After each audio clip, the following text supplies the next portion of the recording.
ভিন রাজ্যে কাজে গিয়ে মৃত্যু পরিযায়ী শ্রমিকের, শোকের ছায়া পরিবারের। উত্তর চব্বিশ পরগনার দেগঙ্গা থানার বেড়াচাপা 1 নম্বর পঞ্চায়েতের পূর্ব চ্যাংদানা গ্রামের বাসিন্দা হরতি শিরা তামিলনাড়ুর চিচিরাপল্লী এলাকায় লোহার কারখানায় কাজে গিয়েছিলেন। প্রায় 1.5 বছর আগে বাড়ি এসেছিলেন হর্ষিত। রবিবার সকালে কারখানা থেকে ফোন করা হয় হর্ষিতের পরিবারকে, জানানো হয় স্ট্রোক হয়ে মারা গিয়েছেন তিনি। হর্ষিতের বাড়িতে ছোট 2টি কন্যা সন্তান, স্ত্রী রয়েছে। বাড়ির একমাত্র রোজগারে ছিলেন বছর 40-এর হর্ষিত।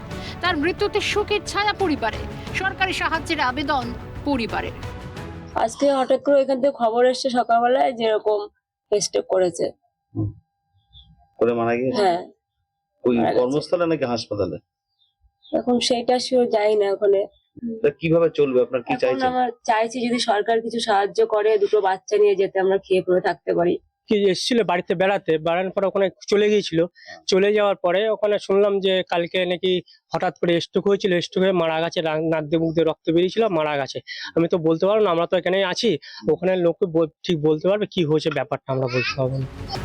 পেটের তাগিদে ভিন রাজ্যে কাজে গিয়েছিলেন হর্ষিতের, রোজগারের টাকায় সংসার চলতো। তার মৃত্যুতে অকুল পাথারে পরিবার। কিভাবে সংসার চলবে, কিভাবে 2 সন্তানের মুখে অন্ন তুলে দেবেন ভেবে যেন কুল পাচ্ছেন না হর্ষিতের স্ত্রী। তবে সত্যি অসুস্থতার কারণে মৃত্যু নাকি অন্য কিছু, উঠছে প্রশ্ন। উত্তর চব্বিশ পরগনা থেকে পঙ্কজ বিশ্বাসের রিপোর্ট, ক্যালকাটা নিউজ।